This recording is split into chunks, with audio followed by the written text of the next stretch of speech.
Қайырлы күн достар, бүгін мен сіздерге өте дәмді болып шығатын, әрі тез дайындалатын тағамның түрін ұсынатын боламын. Ол үшін бізге картопымызды турап алып, үстіне сұйық майымызды құямыз, дәміне қарай тұзымызды сеуіп, жақсылап тұрып араластырамыз. Яғни тұзбен бірге бірігу керек. Енді осы картопымызды противнімізге май құйып аламыз. Майымызды жағып шығамыз противнге, стенкасына барлық жеріне.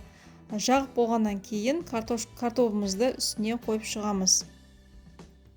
Дәл осылай видеодағыдай картопты қойып шығамыз.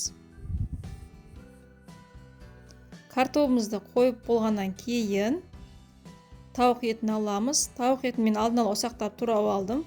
Дәміне қарай тұзды, қара бұрышты және де сіздер қалауынша қызыл паприканы қоссаңыздар болады. Және оны қосқаннан кейін 2 дана жұмыртқа, сүтті құйып, жақсылап тұрып араластырамыз. Жақсылап араластырып болғаннан кейін осы массамызды картопымыздың үстіне құямыз.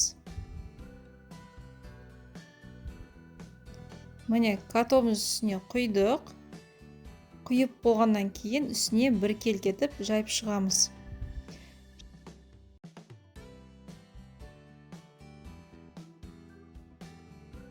Тауығымызды біркелкетіп жайып болғаннан кейін мен мұнда алдын ала туралған қызанақтарды үстіне қойып шықтым.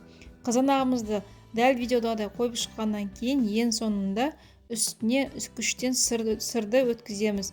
Мен мұнда сулунгунин сырын пайдаландым. Сырымызды өткізіп болғаннан кейін қызып тұрған пеште 200 градуста 30-40 минут пісіріп аласыздар. Бұл жерде мұқият болатын жайт, пешіңіздің тек қана төменгі жағын қосыңыздар. Сол кезде беттегі сыр қатты күйіп кетпейді.